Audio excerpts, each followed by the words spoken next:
Breaking news. This just in.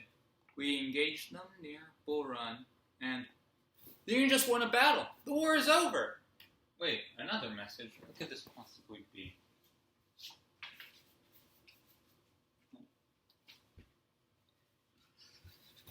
The battle was near Manassas, and the Confederates... Oh no.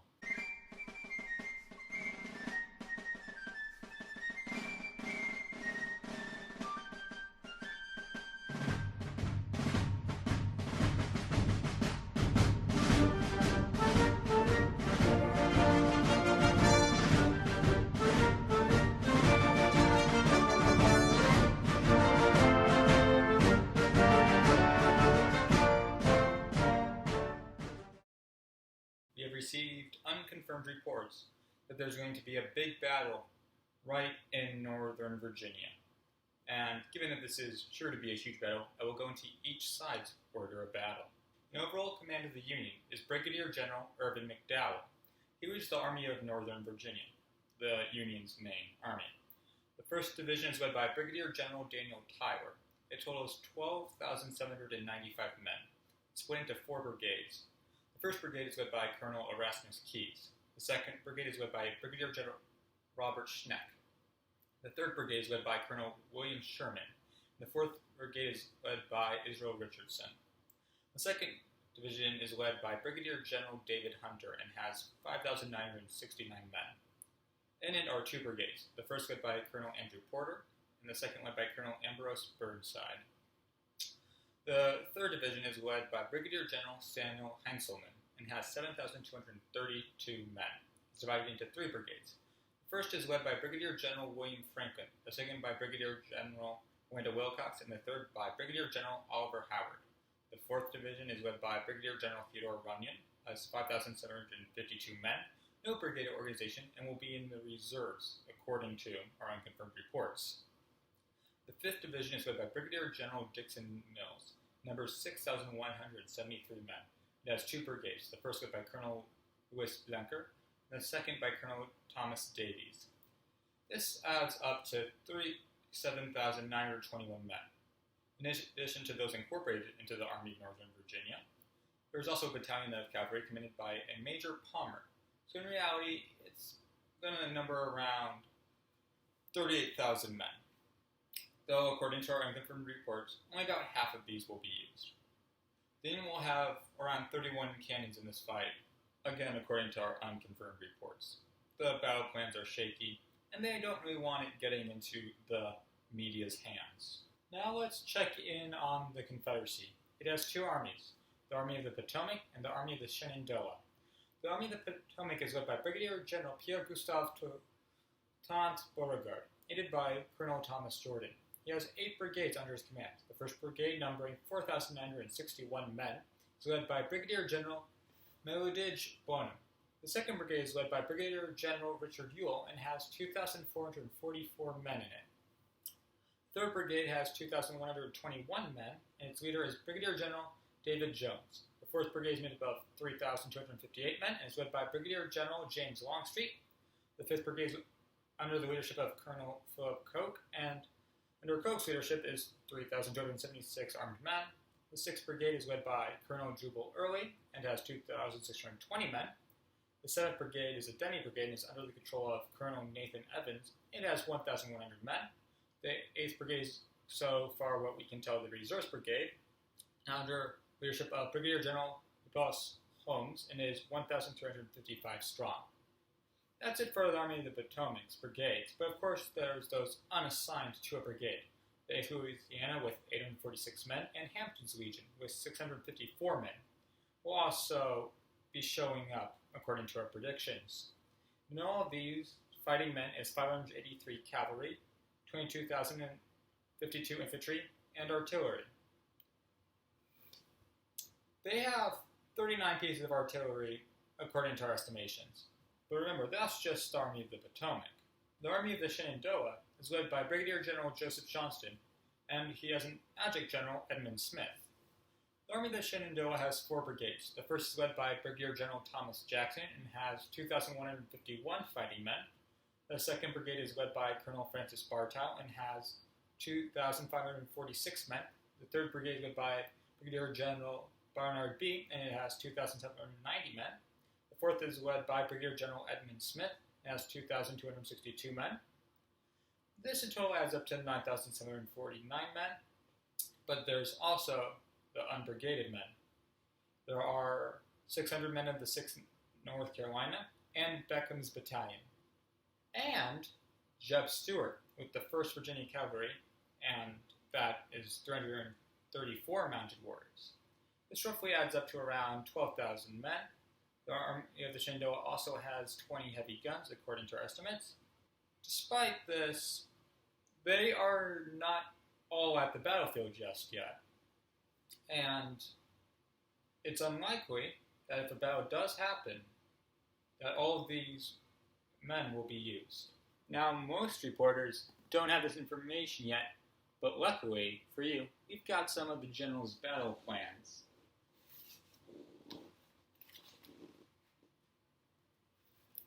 According to our editor, Irvin McDowell has problems before the supposed battle will begin.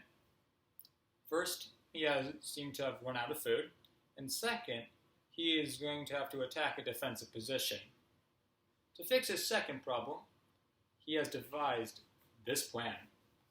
He will feint a main attack with soldiers crossing over Stonebridge and Mitchell's Ford, while the majority of his army in this battle, around 13,000 strong, will march through Studley Spring and attack in the rear, while also cutting off Beauregard from General Johnston's reinforcements. This plan is to take effect on the night of the 20th, but it hasn't yet. And the attack itself is supposed to happen this early morning. Again, it hasn't yet. McDowell generals thought it would be better to give their men some rest, so McDowell has relented, and the plan is going to begin this morning with the supposed to getting a bit nicer sleep. According to some very in-depth reporting, McDowell has guzzled up a big meal and is starting to feel a little sick. So far, things aren't faring well for the Union. Let's instead go to the Confederate camp. First problem they have is they don't really know who's in charge. Both Beauregard and Johnston are currently there, and each think they are in charge of the other. Johnston outranks Beauregard, so naturally the command is his. But he foresaw a problem with Beauregard and had even asked Confederate President Jefferson Davis to say directly that he had command. Beauregard describes this entire thing a little differently. General Johnston was the ranking officer and entitled, therefore, to assume command of the United Forces, but as the extensive field of operations was one which I had occupied since the beginning of June, which I was thoroughly familiar in all its extent in military bearings, while he was wholly unacquainted with it, and, moreover, as I made my plans and dispositions for the maintenance of the position, General Johnston, in view of the gravity of the impending issue, preferred not to assume the responsibilities of the chief direction of the forces during the battle, but to assist me upon the field. Thereupon, I explained my plans and purposes, to which he agreed. No matter who's in charge on this day of battle, we do know that Beauregard wrote some of his own battle plans.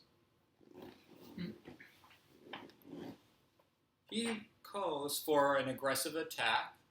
He would put a bulk of his forces around Mitchell's Ford, assuming that's where a Union attack would be, and he left 4,000 men to defend the left flank, where the Union has planned their assault to take place. This plan called for the center of his forces to drive up the hill where Beauregard expects the main Union army to be.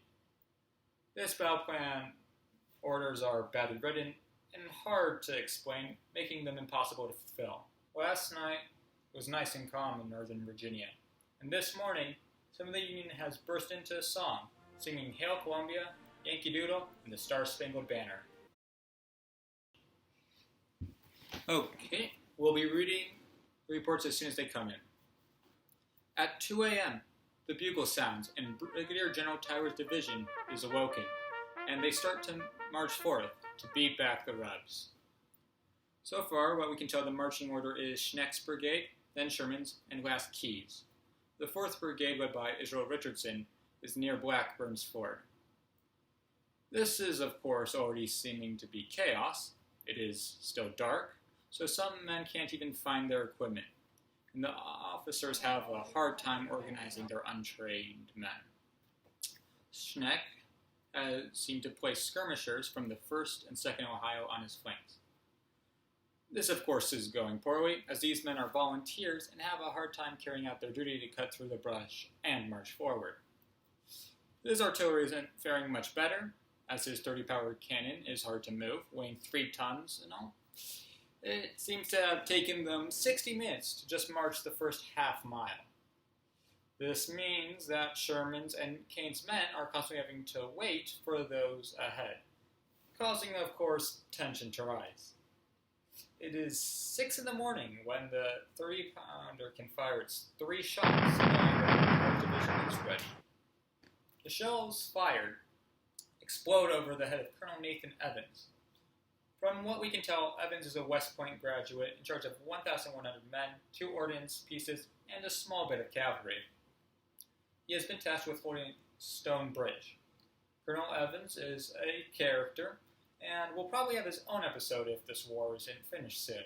But for right now, all you need to know is he's in charge of this dismal number of Confederates, watching as the Union advances down a hill to Stone Bridge. Evans has his men hold fire, giving the enemy no clue to his dismal number of defenders. These shells are heard by Colonels Hunter and Heintzelman. With this, they realize just how late they are. These are the men who are to flank the Confederates. They were traveling on a road that is so overgrown that men from the 2nd Rhode Island are given axes to fight off the biggest threat to the Union advance so far, foliage.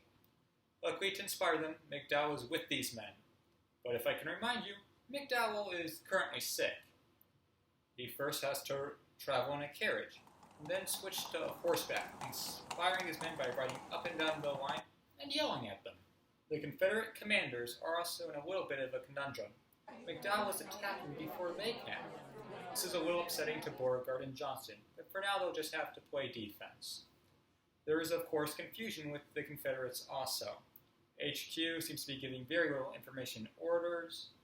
The commanders that receive so are very small, and the orders they do receive don't fully make sense. Though, when Beauregard sees Union soldiers at Stone Bridge, he realizes that Colonel Evans needs help, so he sends 3 brigades, Jackson, Bee, and Bartok, to move with haste to support Evans. Luckily for Evans, so far Brigadier General Tyler has been acting directly to the words of his orders. If you remember, last week at Blackburn's Ford, he took way more freedom with his orders. It's quite likely that after being chewed out, he decided on this day to not risk it with his superior officer again. So the artillery is fired, some skirmishing happens, and aside from that, just waiting. Sherman reports that remained quietly in position till after 10 a.m. At 8:30, Evans spots clouds of dust rising to the north and believes that an enemy flanking attack is what's causing these dust clouds.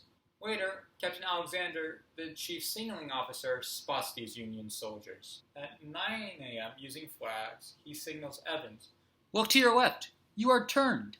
This proves Evans correct, and he acts immediately, leaving only a fraction of his men to defend Stone Bridge. He marches to Matthew Hill and takes up a good position. He has the 4th South Carolina and the 1st Louisiana, each with a cannon set up in an area with a view across the open area, where the Union will probably soon advance. At 9:15, Colonel Ambrose Burnside's men start to appear on the field in front of Matthew Hill. It is the 1st Rhode Island, and as they emerge onto the battlefield, Evans is firing a volley. This shakes the Union men, as they are already tired from their long march in the heat of a Virginia summer. It takes a while for Burnside to organize a battle line, and it's even harder for them to effectively return fire, as Evans' position seems to be very well hidden. The 2nd Division's commander, David Hunter, arrives shortly, and is trying to organize the battle line and position the artillery correctly. It is his 59th birthday, and the first time he has seen action, despite being in the military since he was 19. A victory here is sure to be the birthday present for General Hunter. Unfortunately for Hunter, he is shot in the cheek and neck. This forces him to be removed from the battlefield. He gives command to Colonel Burnside, saying, "I'll leave the matter in your hands." While most men in this battle are stricken with inexperience, terrible accuracy, and disregard for command, Evans seems to be rolling all sixes because his men are recruits, but they are pouring down a very effective fire. They have brought 2 brigades, numbering around 6,000 men, and the artillery that's with them to a complete standstill. They just number 900 and have their own 2 cannons. It is quite a miracle for the South. Despite doing very well for what he has, this number disparity scares Evans, along with the fact Heintzelman's brigade is quickly advancing. Colonel Evans is sending many messages requesting any form of reinforcement. Though during this time he also launches an attack by the 1st Louisiana, also known as Wheat's Tigers. His attack fails, but it led the Union to further believe that they are dealing with a giant enemy force.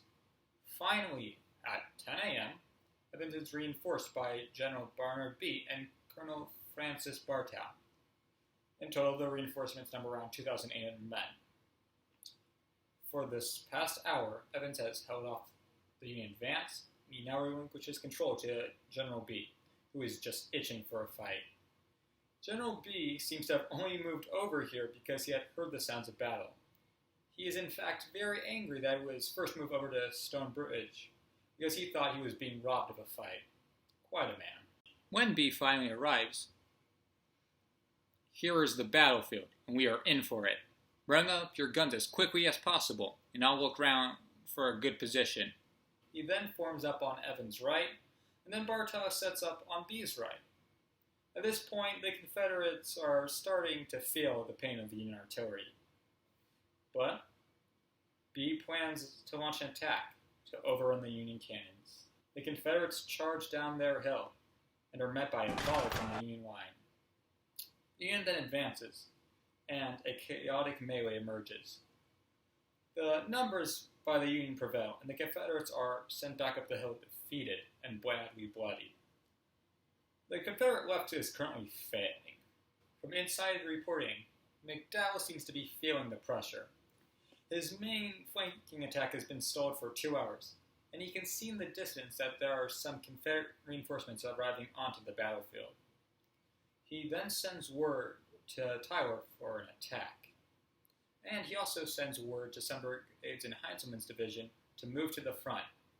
Heintzelman arrives just as the Confederates are fleeing back up their hill. McDowell then orders Heintzelman in person to use his men to attack the enemy.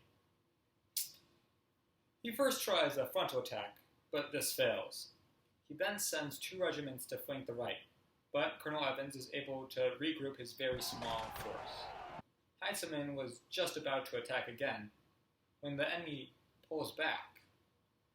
Bartow seems to have seen something, a force that scares him, and this force is 3,400 men led by Colonel Sherman. Let's back up. Sherman, if you don't remember, has been waiting at Stone Bridge for quite some time. Sherman spent this time looking for a different crossing, and he found one. So when the command came to join the battle, Sherman crossed over to an undefended area. He did have to leave his heavy guns behind, though. In the lead is the 69th New York, who are wearing gray uniforms at this time. Then the 4th Alabama, B's division, came up to them, but holds their fire, thinking that the gray soldiers are also on their side. The 69th then opens fire, devastating the 4th Alabama, and leaving it leaderless. The Alabamans break and begin to run away, but instead of following the retreating enemy, Sherman starts to march up to the main Union army. He wants to find his other commanders and make a battle plan. He finds them and deploys behind Colonel Porter, who briefs Sherman on the events of the day. McDowell now feels confident, with over half of his army concentrated in one space, and the enemy's on the run. He decides to go for one last charge. A line is formed, with Porter on the left, Sherman in the middle, and Burnside on the right. Hughes' brigade is coming closer. McDowell rides along the line, yelling, "Victory! Victory! The day is ours!" If you walk on the Warrenton Turnpike, you will come across Robinson's house. If you take your time to look at the pretty nice structure, you will see in the background a house on a hill, both sharing the same name. Henry. Ah, yes, thank you. This just in. The Union is advancing to Henry Hill. The Confederates' main leaders are either still at their starting lines or 2.5 miles just southeast of Henry Hill. From what we can tell, Beauregard wants Longstreet, Jones, and Ewell to advance across Bull Run and form a battle line there. Ewell never seems to receive this order. He is just supposed to be supported by Holmes, who also doesn't move. Longstreet and Jones hold their position for a while before Ewell gets his orders. Ewell moves quickly and deploys there. Then the three get new orders. They're supposed to pull back and take a defensive position. From 11 to noon, Beauregard and Johnston seem to be growing increasingly worried that their position is going to be destroyed by Union General Robert Patterson, assuming he's going to move in any moment now. He probably could have moved in by now. They are then given information that to their left are Union men. Johnson now believes he's going to get flanked and wiped out. He decides to get in the thick of battle. Johnston says, "The battle is there, I'm going." Johnston then rides off towards Henry Hill. Beauregard starts issuing orders like crazy. Holmes, Early, and Bonham are to move towards the battle. Longstreet, Jones, and Ewell, with great strength and stamina, shall continue their stalwart defense. Beauregard then follows Johnston to Henry Hill. Though I'm no professional general, I can safely say the Union is looking good right now. The Confederates' left flank is in disarray, and B, Bartow, and Evans have given up Matthews Hill. A final battle line is formed for the Union, from left to right. On the far left, Keyes' brigade, then the battered Burnside brigade, Sherman at Lee Spring, Porter, and Franklin and Wilcox. Though Franklin and Wilcox aren't here at the moment, as soon as they come, those are the places where they are to reinforce. The Confederates so far have only gotten Hampton's Legion as reinforcements. Hampton's Legion is of course led by Colonel Hampton. He arrives on the battlefield after a 3-hour march, and as soon as he arrives on Henry Hill, he looks out to see the Confederates falling back from Matthews Hill. Determined, he marches downhill to Robinson's house, where he takes up position. As soon as he does that, he is surrounded on 3 sides by the Union. Despite this, Hampton's men hold their ground and fire several volleys, but are nonetheless pushed back. This mission is just to buy time, and it worked. As he falls back, he sees 2,000 Virginians and 4 cannons emerge on the summit of Henry Hill. For these Virginian men, it has been a hard day. They woke up before sunlight, have been moved around the battlefield bolstering whoever Beauregard and Johnston thought needed it. But now they have moved on their own, and it's the perfect time. For these men are now needed by the Confederates, exactly where they moved without orders to. And who's the leader that moved his men without permission from Beauregard or Johnston? General Thomas Jonathan Jackson. For a while, the fighting stops. Both sides are trying to reform lines and reorganize. Jackson's men see the remnants of the Confederate left flank, and it demoralizes them, with one soldier reported as saying, "It was not an encouraging sight to brand new troops." Jackson has brought his men to a great position. They are covered by woods and are hidden from the Union infantry until they will march into their close-range fire. The center of Jackson's line are 5 artillery pieces, 1 of Jackson's and 4 of Captain John Imboden, who has done a superb job of blowing up teenage soldiers so far this day. It doesn't take long until the battle resumes. These men run away. They have suffered a lot today and want no more business in this ongoing battle. Jackson's artillery has opened fire to support the retreating men of Wade Hampton's Legion. Then, a defeated man wearing a blue general's uniform rides up. It's General B. B informs Jackson about how terrible things have gotten. "Very well, General. But how do you expect to stop them?" "We'll give them the bayonet." B then leaves. Jackson goes ahead and tells one of his lieutenants, "Tell the colonels of this brigade that the enemy are advancing with their heads, are seen above the hill, with the whole line rise, move forward with a shout, and trust to the bayonet. I'm tired of this long-range work." B has left to reorganize his brigade, but he can only find the 4th Alabama, the same one that Sherman had beaten back a long time ago. B then gives Thomas Jonathan Jackson a nickname.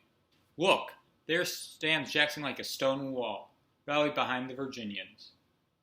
Or is it, there is Jackson standing like a stone wall, what is determined to die here, and we will conquer. Follow me. Or is it, Colonel Jackson's regiment stands so still under fire, that they are called a stone wall. Yeah, we don't know which of these are what B actually said. Whichever it is, our dang researchers couldn't find out. It has inspired the 4th Alabama. B marches in front of the 4th, running at the head of their line. They then come under strong artillery fire, and B is mortally wounded. He'll probably die before nightfall. At the same time of B's death, Johnston and Beauregard make it to Henry Hill. They come under intense fire, but it doesn't shake their nerves. They reorganize their men and try to get them in a defensive line around the now Stonewall Jackson. Beauregard describes this time, we found the commanders resolutely stemming the further flight of the routed forces, but vainly endeavoring to restore order, and our own efforts were as futile. Every segment of line we succeeded in forming was again dissolved while another was being formed. More than 2,000 men were shouting each suggestion to his neighbor, their voices mingling with the noise of the shells hurtling through the trees overhead, and all word of command drowned in the confusion and uproar.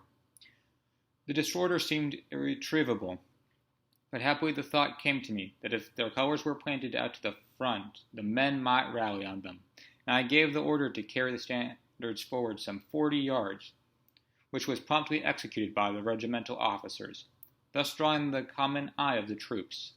They now received the orders to advance and form on the line of their colors, which they obeyed with a general movement. And as General Johnston and myself rode forward shortly after with the colors of the 4th Alabama by our side, the line that had fought all morning and had fled right in disorder now advanced again into position as steadily as veterans. If you find that fantastical and very hard to understand, just like me, luckily Justin recalls the episode also. When we were near the ground where B was reforming and Jackson deployed his brigade, I saw a regiment in line with ordered arms and facing to the front, but 200 or 300 yards in front of its proper place. On inquiry, I learned that it had lost all of its field officers. So, riding on the left flank, I easily marched it to its place. It was the 4th Alabama, an excellent regiment, and I mention this because the circumstance has been greatly exaggerated. You can tell that Johnston is unhappy with Beauregard's description of this event, and the fighting between these two men on this day does not stop now, because a new problem emerges, bringing up reinforcements. As soon as order was restored, I requested General Johnston to go back to Portici, and from that point which I considered most favorable for the purpose, forward me the reinforcements as they would come from Bull Run, lines below, and that those were expected to arrive from Manassas, while I should direct the field. General Johnston was disinclined to lead the battlefield for that position. I felt it was a necessity that one of us should go do this duty, and it was his place to do so, as I felt responsible for the battle. He considerately yielded to my urgency. Johnston agrees with most of Beauregard's description, but says that he's still in command of the entire Confederate Army at Bull Run, and he gave every order of importance. Despite which man is correct, Johnston did go to Portici, and directed reinforcements precisely there. Beauregard at this time is inspiring his men and encouraging them to fight. The Confederates cheer him on, but a shell bursts and kills his horse. General Bartow was placing the 8th Georgia on Jackson's left when a shot rang out, and Bartow's heart was pierced by a bullet. Bartow died instantly. Beauregard reports that, with 6,500 men and 13 pieces of artillery, I now awaited the onset of the enemy, who were pressing forward 20,000 strong with 24 pieces of superior artillery and 7 companies of regular cavalry. This, according to our researchers, is a gross exaggeration. The Union probably only had 18,000 men present for this battle. Also, Beauregard's position isn't as bad as he leads you on to believe. Beauregard has a strong defensive line. The Union has to attack uphill without cover, and Jeb Stuart, with his cavalry, is there. McDowell has given time to his opponents. He earlier had way more infantry in camp at the now very important Henry Hill, but he has delayed. What? New reports are in?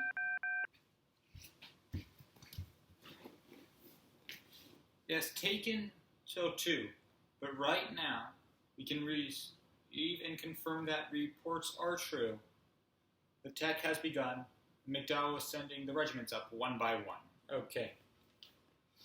Each regiment advances by itself, being decimated by Confederate artillery, and when they do finally reach the top, a quick and close-range volley of musket fire. Jackson doesn't order a bayonet charge despite his earlier detestment for any sort of musket fire. He just goes down his line saying, "Steady, men, steady, all's well." Then McDowell commits what some are already calling the biggest blunder of the day. He orders 2 artillery batteries, one led by Charles Griffin and the other by J.B. Ricketts, to advance on Henry Hill. These 2 artillery batteries have so far been the best ones the Union has. When asked who their escorts are, they are told it's the 11th New York. Men then limber up their guns and follow their orders. John Imboden recalls it. My men lay about exhausted from want of water and food, and black with powder smoke and dust. It was at this time that McDowell committed, as I think, the fatal blunder of the day, by ordering Ricketts and Griffin's battery to cease fire and move across the turnpike to the top of the Henry Hill, and take positions on the west side of the hill. Ricketts starts advancing up Henry Hill before coming under fire from Henry House. So, according to him, I turned my guns upon the house and literally riddled it. This cannon fire rips through the house, destroying the bed in it and wounding the occupant of that bed. These wounds proved to be fatal to the widowed Henry living there. She would die a few hours later, becoming the only female casualty of the battle so far. At 2 p.m., Griffin's battery arrives, and with Ricketts, fire together on Jackson's line, 600 feet away. Their infantry support is way behind. They're coming rushing up the hill to get to the artillery they're trying to protect. At first, the Southerners don't fire, but then as soon as the New Yorkers get on the plateau, a frightening volley is unleashed. A Virginian collects it as, "I'll recollect their first volley. It was apparently made with guns raised at an angle of 45 degrees, and I was fully assured that the bells would not hit the Yankees unless they were nearer heaven than they were generally located by our people." This is just the first volley. The second one unleashed shows a way better result. This pins down the 11th New York, and the 2 Union companies on the right flee down the hill, escaping rifle fire, but not Jeb Stuart. Stuart charges them with his cavalrymen, who fire with their carbines and slash with their swords. In all the excitement and confusion, Captain Imboden has a very interesting story. "Heavens, what a report! Finding myself full 20 feet away, I thought the gun had burst, but it was only the pent-up gas, that escaping sideways as the shot cleared the muzzle had struck my head with great violence. I recovered in time to see the shell explode in the enemy ranks. The blood gushed out of my left ear." Yes, Captain Imboden forgot not to be in front of his cannons while they fire. Also, it appears that he has been deaf in the ear since this incident, and many expect it will never recover. Imboden has no longer the powder or shot to continue this fight, and asks Stonewall Jackson if his men can finally leave. The thought was just then hot enough to make him feel well. His eyes fairly blazed. He had a way of throwing up his left hand with the open palm towards the person he was addressing, and as he told me to go, he made this gesture. There was full of flying missiles, and as he spoke, he jerked down his hand, and I saw the blood was streaming from it. I exclaimed, "General, you are wounded." He replied as he drew a handkerchief from his breast pocket and began to bind it up. Only a scratch, a mere scratch, and galloped away along his line. Yes, it seems General Jackson is enjoying this fight. The battle is now touch and go. The Union is attacking in waves, and when the Confederate line is wavering, an officer rides up to Stonewall Jackson and says, "General, the day is going against us." "If you think so, sir, you better not say anything about it." If we return to the Union cannons, we notice they are being used to deadly effect. Confederate Colonel Arthur C. Cummings is in charge of the 33rd Virginia and notices that his boys in blue are a little anxious, so he moves his men towards the guns. Griffin sees this and immediately points 2 of his guns with canister right at them. He's about to fire when his superior says, "Captain, don't fire there. Those are your battery support. They are Confederates. As certain as the world, they are Confederates." But Griffin can't do anything. He is outranked, so he just returns his cannons to their previous line of fire. The 33rd march up, halt, and fire a volley. Griffin reports, "And that was the last of us. We were all cut down." Ricketts is severely wounded, and Griffin is captured along with his 10 guns and their ammunition. But McDowell isn't ready to let his cannons be taken, and sends 2 recently arrived Massachusetts regiments to get them back. They charge towards the guns and retake them. But this was very short, as General Jackson countercharges and recaptures the ordnance pieces. Beauregard was with him yelling, "Give them the bayonet! Give it to them freely!" It seems Stonewall got the bayonet charge he wanted earlier. After the Virginians had these guns, Beauregard says, "The day is ours." But Heintzelman, the leader of the 3rd Division, personally leads the 1st Minnesota in a charge, and the Virginians fall back, relinquishing the control of the guns. The cannons are taken, and then retaken. The Brigadier Commander Wilcox, also from the 3rd Division, leads the 1st Michigan up towards the guns, but Jackson charges, and they are forced back down. Wilcox had mistakenly ran towards the 33rd Virginia to inform them that they were firing on fellow Union soldiers, only to find out that he was talking to Confederate soldiers.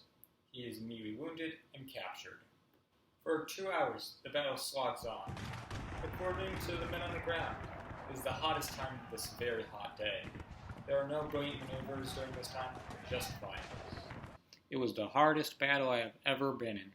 Sherman recalls it as, "This regiment, the 2nd Wisconsin, ascended to the brow of the hill, steadily, received the severe fire of the enemy, returned it with spirit, and advanced, delivering its fire." This regiment is uniformed in gray cloth, almost identical with that of the great bulk of the secession army, and, when the regiment fell into confusion and retreated towards the road, there was a universal cry that they were being fired on by our own men. The regiment rallied again, passed the brow of the hill a 2nd time, and was again repulsed in disorder. By this time, the New York 79th had closed up, and in like manner, it was ordered to cross the brow of the hill and drive the enemy from cover. It was impossible to get a good view of this ground. The fire of rifles and musketry was severe. They rallied several times under fire, but finally broke. This left the field open to the New York 69th, headed by its colonel, Corcoran, who in his turn led his regiment over the crest and had in full open view the ground so severely contested. The fire was very severe, and the roar of cannon, musketry, and rifles incessant. It was manifest the enemy was here in great force. Forsook Pierre's house at that point. The 69th held the ground for some time, but finally fell back in disorder. Colonel James Cameron, the brother of Simon Cameron, the current Secretary of War, led the New York 79th there, and has lost his wife. Our thoughts go out to his family. Sherman says, "I do think it was impossible to stand long in that fire." An unnamed Confederate officer says, "Them Yankees are just marching up and being shot to hell." The regiment-by-regiment fighting continues, though as each new regiment marches up, they see the previous one stumble down, bloody and beaten. These untrained kids weren't meant to see this, and their spirits plummet all the way down to Hades. At 3, the last Union reinforcements arrive. From the 3rd Division, Howard's Brigade arrives with 1 regiment from Vermont and 3 from Maine. They attack, but due to heavy fire, they are forced back. McDowell is now out of any quick reinforcements, and his only prayer is that General Patterson will arrive. Beauregard, on the other hand, is doing great. Johnston has been giving him steady stream of support as men from Cook's Brigade and Bonham's are showing up, increasing the strength of the Confederate line. It is now Beauregard's battle to lose. Then 2 brigades show up, but they aren't from Patterson. Colonel Jubal Early and Brigadier General Smith have arrived on the battlefield with a combined force of 5,000 Confederate men. It is 4 p.m. when they finally arrive on the far left. And about 4:05 when General Smith gets shot, is replaced by Colonel Arnold Elzey. Elzey so far seems to be a good leader. And sneaking through the trees, he forms a strong line, then moves forth into the open to fight the Union. Howard's brigade has been through a lot. It was defeated on Henry Hill, is now in the process of reforming, when a volley sends the unorganized men to flight, as they see Elzey's men charging at them with very sharp bayonets. Howard's men, broken, are retreating. Beauregard then rides up, and seeing himself as Duke Wellington at Waterloo, he exclaims, "Hail Elzey, thou Blucher of the day!" Colonel Early follows Elzey's brigade. His brigade has spent the day without action, set up on both sides of Bull Run, before being told that they were in the wrong spot and either have to move backwards or forwards. They were finally ordered to move towards Henry Hill, calming down Jubal Early. He is to follow Smith's brigade. Once he was finally in place, he gets an order from Jeb Stuart that the enemy was on the ropes and he was to advance. He advances without any serious resistance. Beauregard at this point believes the battle is over and orders all of his men to advance forward. The Union line has been fighting for 7 hours by now. It began the march 14 hours ago. It's hot and they are thirsty. They have seen terrible things and want nothing more than to go home. They turn around and run. Complete confusion. McDowell did his best to restore order, but he could do very little. It was at this time that the enemy reinforcements came to his aid from the railroad train. They threw themselves on the woods to our right and opened a fire of musketry on our men, which caused them to break and retire down the hillside. This soon degenerated into disorder, for which there was no remedy. Every effort was made to rally them, even beyond the reach of the enemy's fire, but in vain. The plain was covered with the retreating groups, and they seemed to infect those with whom they came into contact. The retreat soon became a rout. This soon degenerated still further into a panic. That's one side, but it really isn't as bad as McDowell says it is. The 14th U.S. Infantry makes a good rearguard action today, and Beauregard comments on Sherman's retreat, deemed it a steady and handsome withdrawal. The Southerners are also too exhausted to follow up. Sergeant Henry Douglas of Jackson's company reports, "I confess that I remember very little. My observation was confined to my own company, and I am sure my vision was not particularly clear. General Jackson said the 2nd and 4th Regiments pierced the enemy's center. I have no doubt he knew. I've been surprised that I cannot remember any sensations during that turmoil, but I have a vague recollection of personal discomfort and apprehension, followed by intense anxiety for the result of the battle." Many Union soldiers flee through Sudley Spring or the ford Sherman found, and these go pretty well. But some also retreated through Warrenton Turnpike. This proved terrible, for chaos erupted, where the turnpike met Cub Run. The situation there is made worse by civilians watching the battle, having a nice picnic, watching in the distance a bloody battle where kids are dying. These high-class members of society are enjoying themselves. Then they see soldiers retreating and realize that they soon might be in the middle of a battlefield. They run to their carriages. At Cub Run is a bridge. Confederate artillery is having a field day, taking shots at any enemy they could. This creates further confusion. The cannon fire then overturns an army wagon and blocks the road. This caused the panic to increase to 100% as soldiers throw away their rifles, ammunition, and any supplies not deemed necessary. They then ran like hell. There's also a rumor that Confederate cavalry is right behind them. Senator Trumbull from Illinois says, "Literally 3 could have chased 10,000. It was the most shameful rout you can conceive of. I suppose 2,000 soldiers came rushing into Centreville in this most disorganized condition." While most of that is unfairly harsh, Trumbull is right. Union soldiers run into Centreville without any organization. At 6 p.m., McDowell arrives at Centreville, and he telegraphs General Winfield Scott, "The day is lost. Save Washington and the remnants of this army." Even those who are not in the battle are in disorder. The 5th Division was held in reserve, and Colonel Dixon S. Miles was heartbroken by this. He was an able commander who won glory at the Mexican-American War and against Native Americans. He isn't supposed to wait and let all the new hot shots have all the fun. He found only one solution to his depression: brandy. He has been hitting it pretty hard, and was unable to give commands without insulting his commanders when it was only mid-afternoon. He is a complete wreck when McDowell finds him, and is relieved of command. Night comes, and the Union men start walking back to D.C., and McDowell follows them. President Lincoln, like us here, for all through the day been receiving glowing reports of the battle, and decided to take a nice carriage ride through the city. But when he finally returns to the White House, he's informed that the day is lost. According to a staffer, he listened in silence, without the slightest change of feature or expression, and walked away to Army headquarters. For Confederate President Davis, waiting for news of this battle was unbearable, so he takes a train to Manassas Junction. He meets with Confederates who had fled earlier from the field of battle, and is told that the day was lost. Not believing them, he continued all the way to Confederate HQ. He met with General Johnston, who informed him that the South had actually won the day.